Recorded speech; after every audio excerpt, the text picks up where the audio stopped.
Jay is still wanted by the government. They survive a shortage of fortune. If you have a problem, if no one else can help, and maybe if you can find them, maybe you can hire DHPP.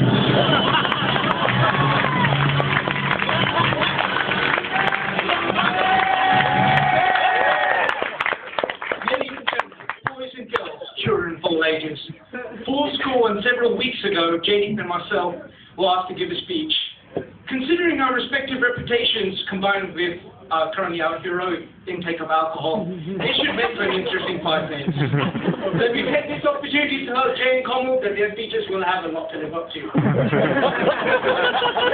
There was ample material to make the speech go on forever, but due to indecency laws and an injunction from the groom and his lawyers, I keep it as short as possible.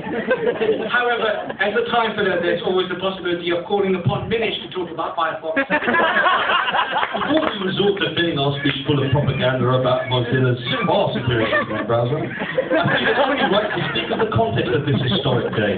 It's a day that will live infamously in the histories of all of Jay's friends, being the first time that one of us rippling specimens of masculinity has been permanently ensnared by a female. Don't get me wrong though, Jay is quite a proverbial catch.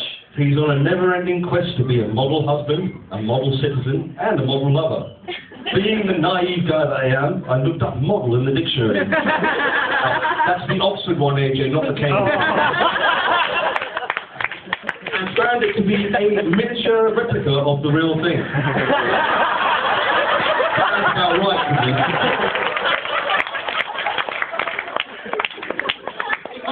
Dream of every woman to find a man of class, style, and distinction.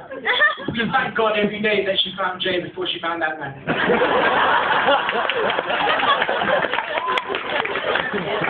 Jay has demonstrated his sense of style on numerous occasions, especially when he agreed to be led through the streets of Brighton dressed as a line man, complete with a ginger beard. On a side note, if any young, attractive single ladies in the audience want the pictures, I'll be happy to provide.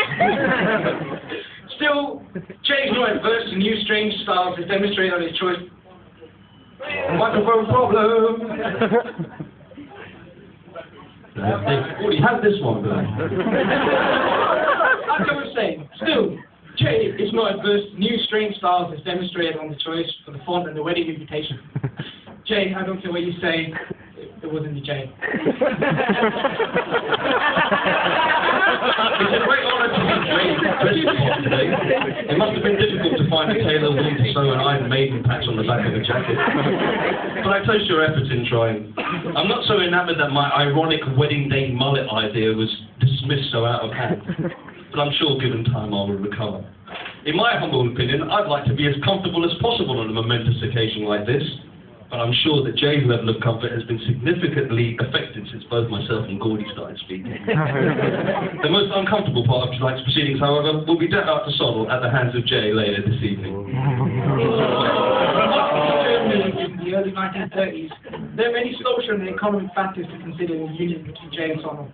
Last week, I asked Jay what he wanted from the marriage. He said, long-lasting love, a family, and of course, Sonal. Later that day, I asked Sonal the same question. She replied, a toaster in a microwave. Some people are easier to please than others.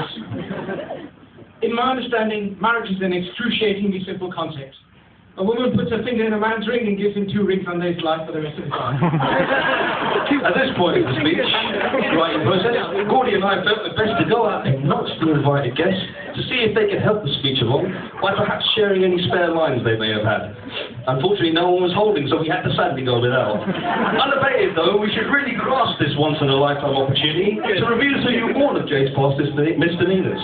Unfortunately, both of us have played a significant part in most of these incriminating events, and I really don't want to tarnish our impeccable reputation, lest this be the only marital occasion that we ever get invited to again.